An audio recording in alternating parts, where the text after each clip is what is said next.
Shalom. Di dalam program From Above ini, saya ingin membagikan kebenaran firman Tuhan yang akan saya buat secara seri. Dan mari kita siapkan hati, kita berdoa terlebih dahulu kepada Tuhan. Mengucap syukur Tuhan buat hari ini, kami boleh ada dalam program ini. Kami doa Tuhan agar apa yang disampaikan, firman Tuhan yang kami dengar, bisa jadi rema buat kami, jadi berkat buat kami, sehingga di sepanjang sisa hidup ini yang kami kerjakan bisa menyenangkan Tuhan. Ajar kami Bapa, haleluya. Amin.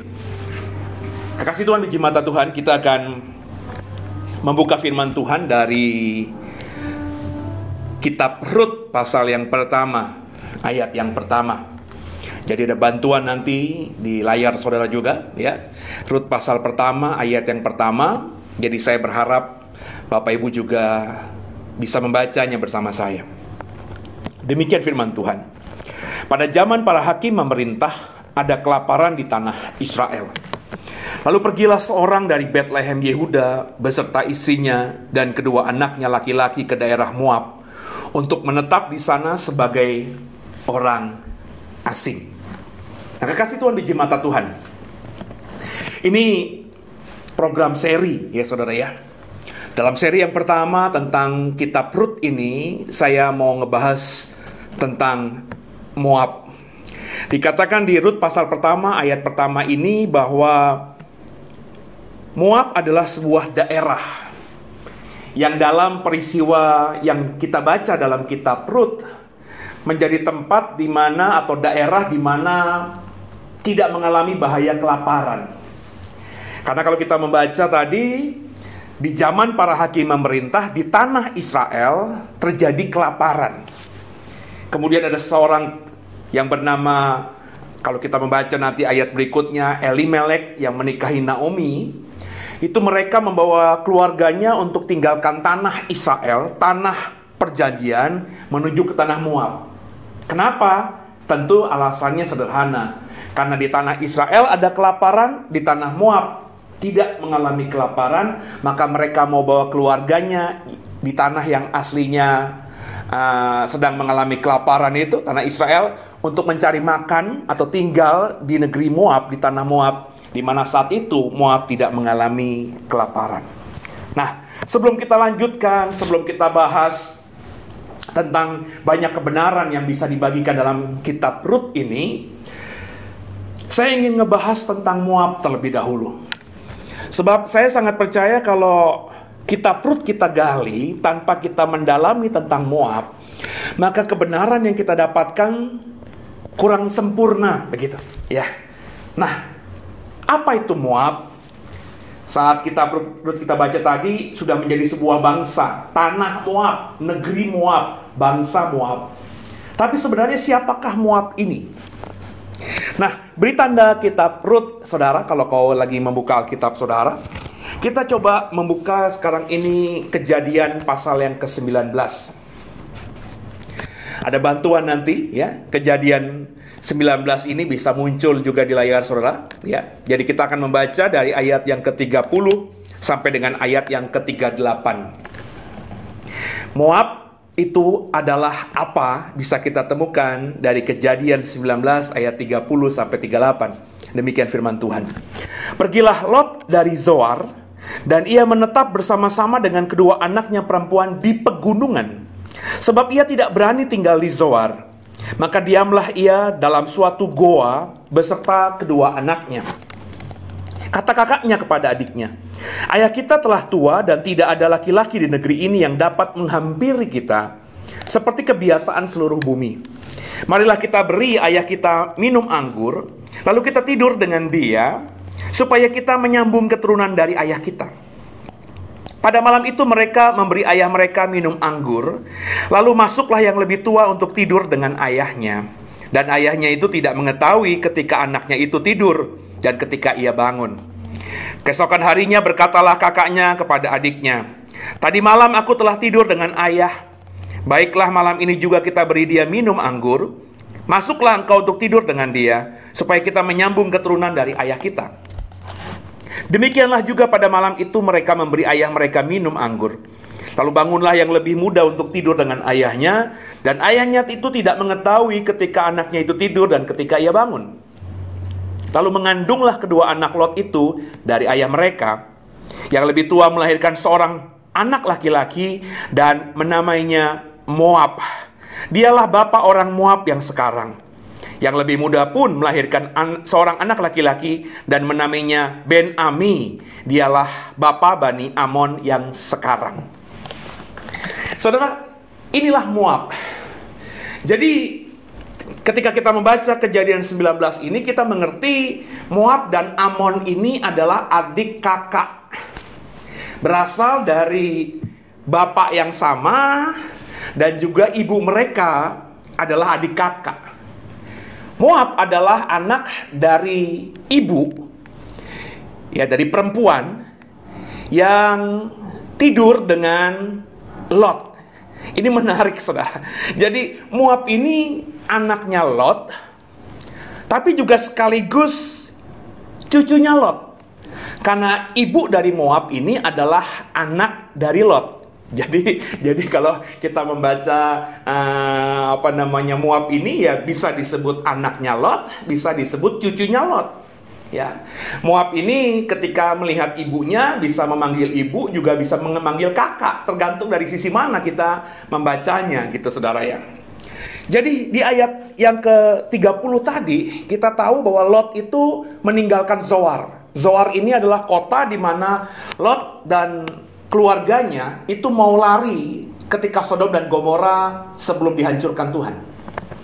Tapi perjalanan dari Sodom dan Gomora menuju Zoar, istrinya Lot melihat ke belakang dan kemudian menjadi tiang garam. Alkitab katakan mati. Dan Lot dan kedua anaknya sempat ke Zoar, tapi mungkin karena traumatis yang luar biasa berat gitu ya, karena semua orang yang dikenalnya, semua orang yang diketahuinya, semuanya mati. Semua yang dia miliki di kota Sodom dan Gomora itu semuanya hilang karena ditunggang balikan oleh Tuhan dengan api dan belerang yang turun dari langit. Sehingga mungkin karena traumatis ini, Lot tidak lama di kota Zoar.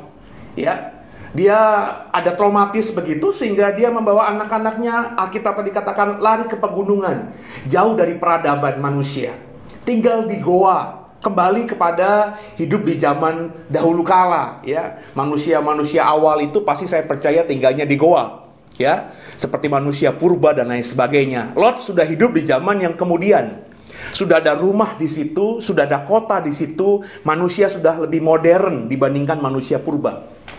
Nah, dikatakan di sana mereka hanya tinggal bertiga. Lot yang sudah cukup usia dengan dua anak gadisnya yang sudah matang secara wanita, ya. Kemudian dua anak gadisnya ini saling bercakap-cakap bahwa tidak ada laki-laki yang akan menghampiri mereka seperti yang mereka perhatikan ketika mereka masih kecil di Sodom dan Gomora, di mana laki-laki menghampiri perempuan dan akhirnya membentuk sebuah keluarga, beranak cucu dan seterusnya. Ya, singkat cerita kita tahu bahwa akhirnya mereka membuat ayahnya Lot ini untuk mabuk anggur, dan mereka masing-masing tidur dengan ayahnya dan mereka mengandung. Dan salah satu anak dari pernikahan model begini, perkawinan model begini antara anak gadis dengan ayah kandungnya, lahirlah Moab yang sedang kita bahas. Moab dan Amon itu adalah saudara. Dan makanya kalau nanti kita belajar kemudian, Moab dan Amon selalu dalam rangkaian yang sama begitu. Ketika dikutuk Tuhan, ketika mau dibinasakan Tuhan, kata Moab dan Amon itu selalu beriringan. Itu makanya kita kini mengerti, Moab dan Amon adalah anak inses. Meskipun saat itu belum ada Taurat Tuhan yang mengatur soal ini, tapi kita tahu akhirnya kemudian hari, ya, ketika kita membaca Alkitab, ya, bahwa pernikahan seperti ini itu tidak baik. Ya, meskipun tidak ada direct pernikahan incest itu di Alkitab dikatakan dilarang, tapi kita bisa mengerti misalnya dari contoh yang kemudian saja di Perjanjian Baru, bahwa Yohanes Pembaptis itu kenapa ditangkap dan akhirnya dipenggal kepalanya, ya, oleh Herodes Antipas, karena Herodes Antipas disindir oleh oleh Yohanes Pembaptis karena mengambil istri dari adiknya, dari saudaranya Herodias itu. Ini Herodes punya saudara. Saudara ini punya istri, istrinya diambil sama Herodes. Artinya Herodes ini melukai hati saudaranya dengan mengambil istri milik saudaranya ini. Itu ditentang habis oleh Yohanes Pembaptis sehingga akhirnya dia ditangkap dan kemudian dipenggal. Ya, itu padahal sebenarnya tidak ada hubungan darah. Dalam artian perempuan yang diambil Herodes ini adalah perempuan milik adiknya. Hubungan mereka itu hubungan antara Herodes dengan adiknya, bukan dengan perempuan yang diperebutkan. Ini tanda kurung gitu ya. Tapi itu pun ditentang oleh Yohanes Pembaptis. Dari sini kita bisa memahami akhirnya, apalagi kalau pernikahan itu punya hubungan darah. Antara bapak kandung dengan anak kandung, antara kakak dengan adik sama-sama saudara kandung, itu tidak boleh. Dan zaman modern kita tahu bahwa itu memang bukan saja ditentang oleh orang percaya, tapi oleh dunia sekuler pun itu tidak lazim dan tidak masuk akal. Nah, kekasih Tuhan, biji mata Tuhan, kebenaran itu akhirnya kita dapatkan. Meskipun di zaman Lot itu belum ada spesifik dilarang Tuhan, tapi kita tahu bahwa itulah yang semestinya harus dilakukan. Dua anak gadisnya Lot ini tidak boleh tidur dengan bapak kandungnya. Nah, yang terjadi adalah Moab itu sudah memang punya sejarah yang kelam sebagai anak yang dilahirkan dari perkawinan, kalau bisa disebut perkawinan yang tidak sehat. Dia sudah sejak bayi, kalau kita merunut ke depan nanti perjanjian lama, sudah menjadi bayi yang lahir dengan kutuk itu, kesalahan atau dosa itu. Jadi Moab ini latar belakangnya ketika masih menjadi seorang pribadi, sudah menjadi orang yang berdosa. Nah, kalau kita membaca kemudian misalnya Ulangan 23, kita buka Ulangan 23. Tentu ada bantuan nanti di depan saudara ya, di layar saudara ya. Ulangan 23 ayat yang ketiga sampai dengan ayat yang keempat ya. Saya akan baca bersama saudara. Ulangan 23 ayat 3 sampai 4. Seorang Amon, ya saudaranya Moab, atau seorang Moab, makanya disebutkan selalu bersamaan karena mereka adik kakak, janganlah masuk jemaah Tuhan. Bahkan keturunannya yang ke-10 pun tidak boleh masuk jemaah Tuhan sampai selama-lamanya. Jadi saudara, Moab dan Amon ini di mata Tuhan ketika lahir, itu sudah menyakitkan hati Tuhan, melukai hati Tuhan. Dan bahkan akhirnya ketika baik Amon maupun Moab sudah menjadi bangsa, seorang manusia dari bangsa Amon, seorang manusia dari bangsa Moab, dikatakan oleh Alkitab dalam Ulangan 23 tadi, jangan masuk jemaah Tuhan. Tuhan melarang salah satu orang Amon maupun orang Moab untuk masuk dalam keluarga umat pilihannya, yakni bangsa Israel. Yang saya mau katakan artinya apa? Artinya sejak di zamannya Musa, saudara, orang Israel itu dilarang untuk mengambil seorang suami atau seorang istri dari bangsa Amon maupun bangsa Moab. Sebab kalau mengambil pasangan istri maupun suami dari bangsa Moab atau bangsa Amon, mereka orang Israel ini adalah pelanggar hukum Tuhan. Sebab tidak boleh seorang pun Amon dan seorang pun Moab masuk dalam jemaah Tuhan, masuk menjadi keluarga besar dari bangsa pilihan Tuhan, yakni Israel itu. Jadi kita pakai pemahaman itu untuk memahami Moab sebelum kita menggali tentang Rut dalam kitab Rut dan pribadi-pribadi yang ada dalam kitab Rut, saudara. Tapi saya percaya, saudara, meskipun sudah dibenci Tuhan, Tuhan sudah melarang Israel untuk bergaul dengan Moab dan Amon. Andai kata baik pribadi Moab, bahkan ketika menjadi sebuah bangsa Moab ini, mereka mau bertobat, mereka mau menyesal dan kembali kepada Tuhan, saya percaya Allah yang kita kenal itu akan mengampuni. Bukankah begitu? Allah adalah setia dan adil. Ketika kita berdosa seapapun besarnya, ketika kita mau meminta ampun kepada Tuhan, maka Tuhan akan mengampuni. Bukankah begitu? Tapi ternyata saudara, bangsa Moab ini bahkan ketika sudah menjadi bangsa yang besar, tidak mau kembali kepada Tuhan. 2 Raja-Raja pasal yang pertama, kita buka saudara. 2 Raja-Raja pasal yang pertama, kita akan membaca ayat yang pertama. Ya, 2 Raja-Raja pasal yang pertama, ayat yang pertama. Ya. 2 Raja-Raja 1 ayat yang 1 ya. Demikian firman Tuhan. Sesudah Ahab mati, maka memberontaklah Moab terhadap Israel. Kita tahu Moab ini adalah anaknya Lot, sedangkan Israel adalah anaknya Abraham atau cucunya Abraham. Karena Israel ini adalah nama lain yang Tuhan berikan kepada Yakub, generasi kedua setelah Abraham. Abraham punya anak Ishak, Ishak punya anak Yakub. Mereka ini saudara, punya hubungan pertalian darah, karena Abraham itu adalah paman dari Lot. Lot adalah keponakan dari Abraham. Tapi perhatikan baik-baik, ketika Moab sudah menjadi bangsa yang besar, sudah dilarang Tuhan, dibenci Tuhan, Moab malah cari masalah selalu dengan Israel, memberontak terhadap Israel. Kalau kita baca 2 Raja-Raja pasal 3 ayat 18. Mari sama-sama kita baca 2 Raja-Raja pasal 3 ayat 18. Dan itu pun adalah perkara ringan di mata Tuhan. Juga orang Moab akan diserahkannya ke dalam tanganmu. Karena Moab ini selalu mengusik Israel sebagai sebuah bangsa. Bangsa Moab mengusik Israel, bangsa Israel. Bangsa Moab memberontak kepada bangsa Israel. Bangsa Moab selalu melawan bangsa Israel. Maka Tuhan akhirnya berkata, aku akan serahkan Moab ke dalam tanganmu. Aku akan serahkan Moab ke tanganmu Israel.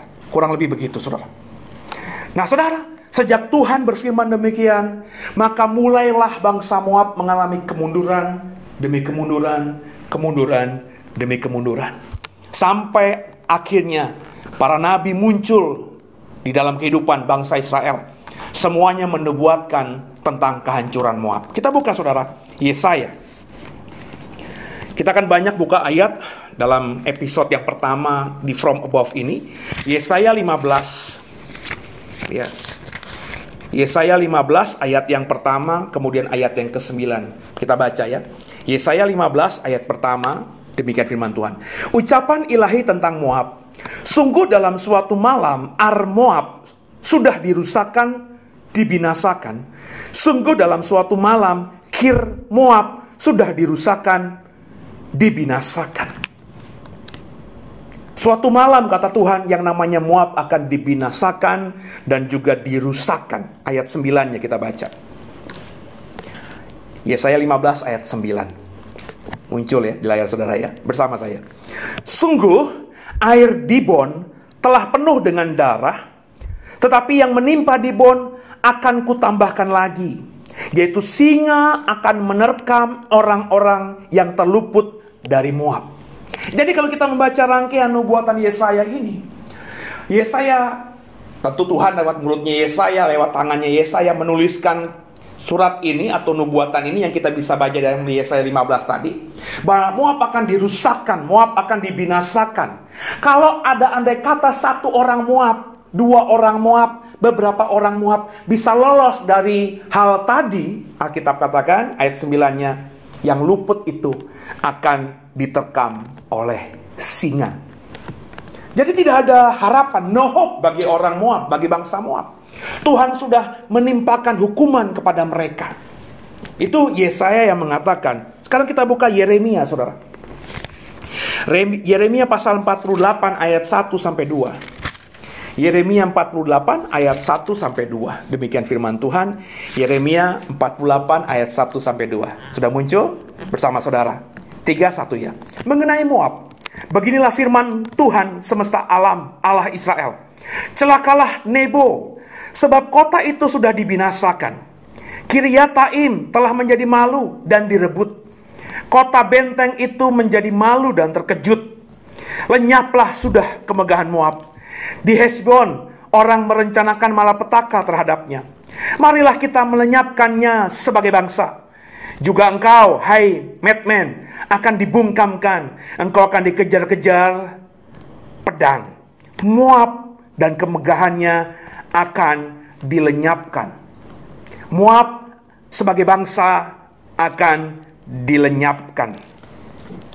Moab dilenyapkan, kata Yeremia. Bagaimana cara Tuhan melenyapkan Moab? Tergambar dari apa yang ditulis oleh Nabi Zefanya. Kita buka Zefanya pasal 2 ayat yang ke-9. Zefanya pasal 2 ayat 9. Bersama saya, 3-1 ya. Sebab itu demi aku yang hidup, demikianlah firman Tuhan semesta alam, Allah Israel, maka Moab akan menjadi seperti Sodom dan Bani Amon seperti Gomora, yakni menjadi padang jeruju dan tempat penggalian garam dan tempat sunyi sepi sampai selama-lamanya. Sisa-sisa umatku akan menjarah mereka, dan yang masih tinggal dari bangsaku itu akan memiliki mereka sebagai warisan. Saudara, Alkitab kita mengatakan Tuhan sudah bersabda lewat banyak nabinya, menubuatkan Moab akan seperti Sodom dan Amon akan seperti Gomora. Seperti nenek moyangnya ini, jadi sepertinya apa ya? Roda berputar.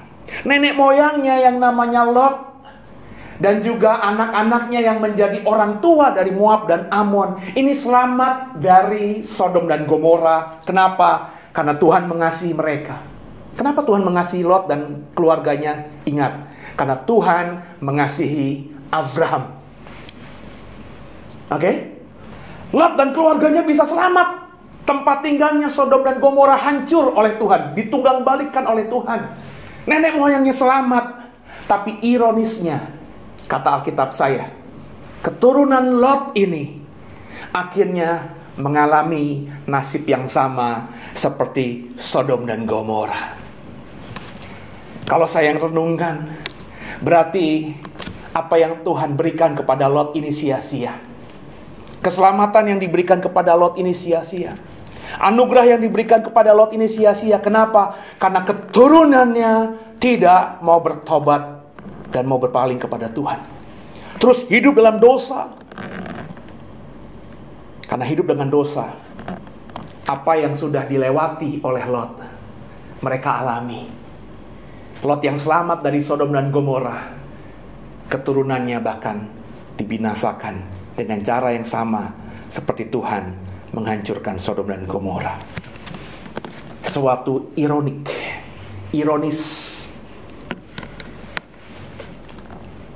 Bisa tangkap, saudara? Makanya kalau kita sudah mendapatkan kasih karunia Tuhan, anugerah Tuhan, kita harus jaga. Bukan cuma kita jaga, tapi kita bagikan itu kepada siapa? Anak cucu kita. Bukan saja kita yang selamat, tapi mestinya kita punya kerinduan, keturunan kita adalah orang-orang yang juga mengalami keselamatan daripada Tuhan. Jadi, seperti itulah Moab, saudara. Dilenyapkan Tuhan. Kenapa sekarang ini? Pertanyaannya, dosa seperti apa yang dilakukan Moab sehingga akhirnya Tuhan membinasakan mereka, melenyapkan mereka? Sudah saya singgung tadi, tapi saya mau bagikan lagi supaya kita menjadi orang-orang yang belajar dari kesalahan Moab ini. Coba kita buka Yesaya kembali, saudara. Yesaya pasal yang ke-16 ayat yang ke-6. Yesaya 16 ayat yang ke-6 ya. Sudah muncul bersama saya. Yesaya 16 ayat 6. Kami telah mendengar tentang keangkuhan Moab. Alangkah angkuhnya dia, tentang kecongkakannya, keangkuhannya, kegemasannya, dan tentang cakap anginnya yang tidak benar. Jadi kenapa Moab dibinasakan Tuhan? Strong pointnya, karena Moab angkuh, sombong, cakap angin, banyak ngomong, banyak bersaksi palsu, kurang lebih begitu, saudara. Jadi hati-hati dengan kecongkakan, kesombongan itu. Moab sombongnya luar biasa, angkuhnya luar biasa. Dia lupa bahwa dia itu siapa sebenarnya. Mestinya Moab itu menyadari siapa dirinya. Anak yang dilahirkan dengan cara yang tidak baik karena hasil dari pernikahan perkawinan antara ayah dengan anak gadisnya. Mungkin Moab tidak bisa apa-apa ketika dia masih menjadi bayi. Tapi ketika dia tumbuh dewasa, menjadi seorang yang mengerti dan memahami mana yang benar, mana yang salah, mestinya Moab bertobat. Ketika mereka menjadi bangsa, mereka mestinya dapat cerita dari Lot bahwa Israel, keturunan Abraham itu adalah keluarga mereka.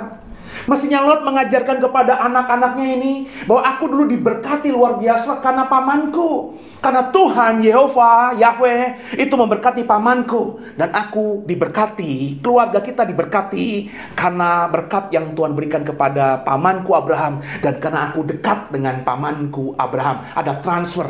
Mestinya kalau itu diajarkan oleh Lot kepada anak-anaknya, Moab ketika menjadi pribadi yang dewasa, bahkan ketika menjadi sebuah bangsa, akan respect kepada Israel. Tapi malah angkuh, sombong, seolah nggak peduli dengan semua itu. Bahkan kalau kita membaca Yefanya lagi, kita buka Yefanya lagi, saudara.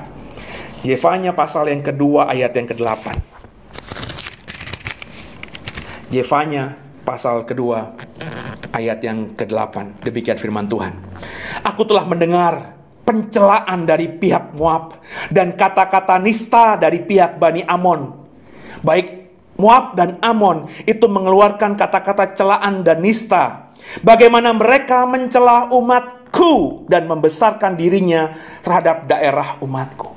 Jadi bukan saja tidak respect, tidak menganggap Israel. Ketika bangsa Moab dan bangsa Amon sudah menjadi bangsa yang besar, mereka nggak pernah peduli dengan Israel. Mereka lupa sejarahnya, mereka itu siapa.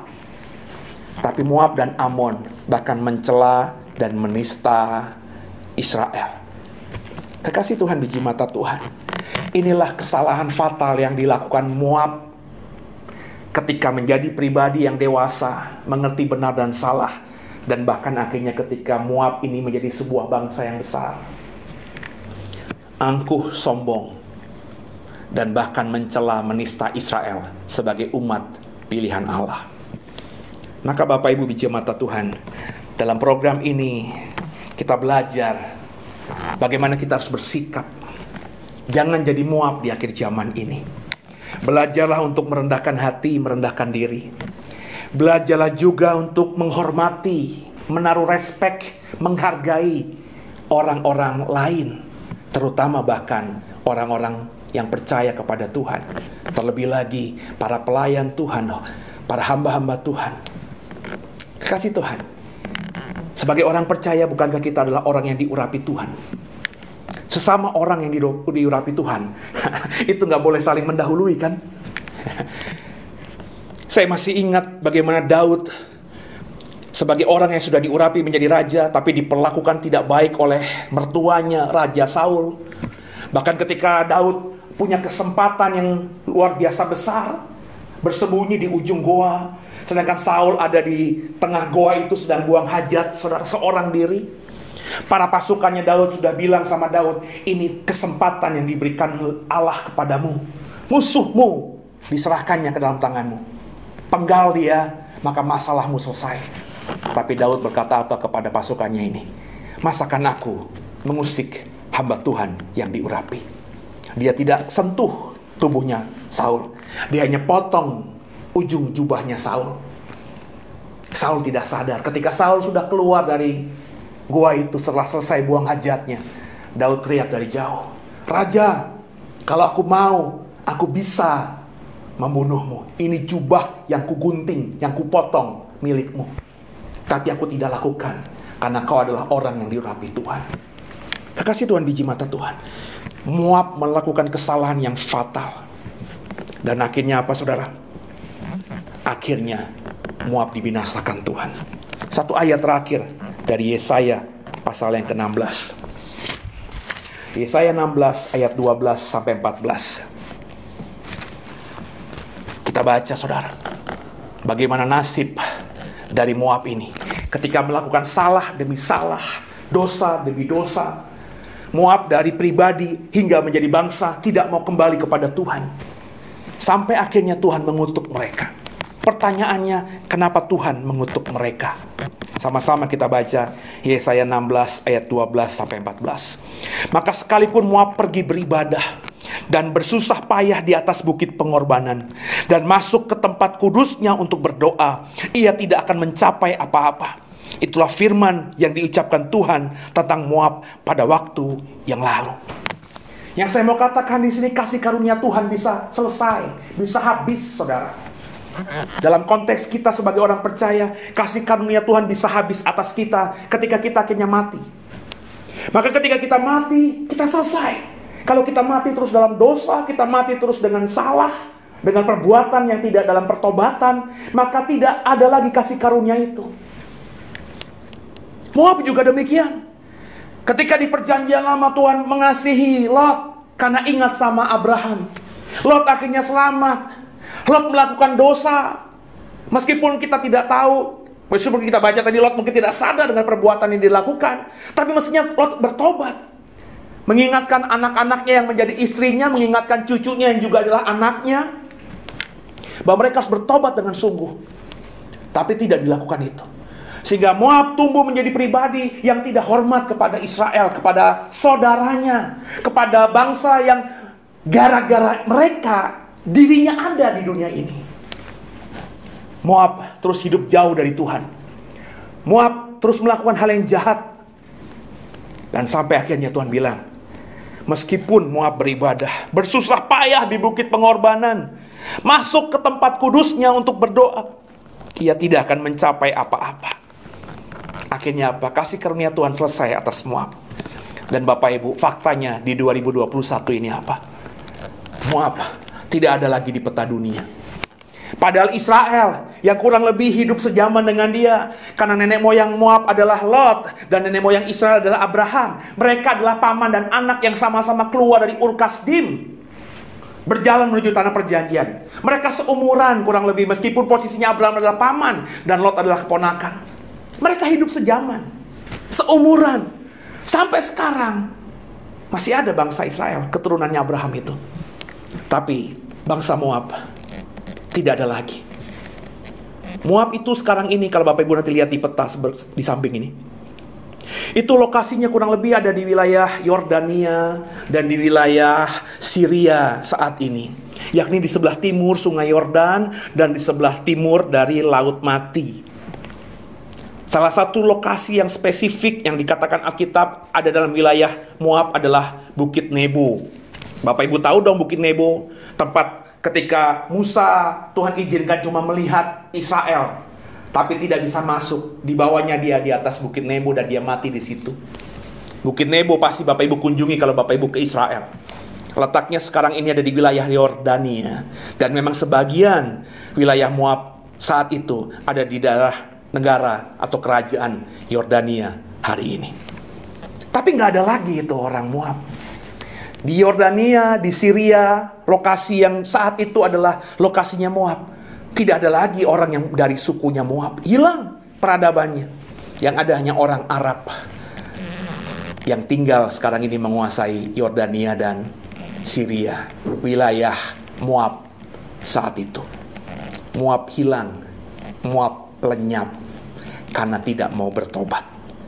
Jangan jadi seperti Moab, dilenyapkan Tuhan. Kau sudah terima kasih karunia dari Tuhan. Kau bersama saya ada di sini dalam program ini karena kita sudah percaya kepada Tuhan. Jangan sampai apa yang sudah kita dapatkan hari ini tidak bisa dinikmati oleh anak cucu kita. Jangan sampai keselamatan yang kita sudah dapatkan hari ini tidak bisa dinikmati oleh anak cucu kita. Ingatkan anak cucu kita bahwa keselamatan yang kita dapatkan itu free dari Tuhan. Dan wujud tanggung jawab kita untuk merespon keselamatan adalah hidup dalam pertobatan, menjadi umat Tuhan yang membenci dosa, dan menjadi manusia-manusia percaya yang mengemban amanat agungnya Tuhan untuk menjadikan semua bangsa murid-Kau. Kiranya dipahami. Tuhan Yesus memberkati. Haleluya. Amin.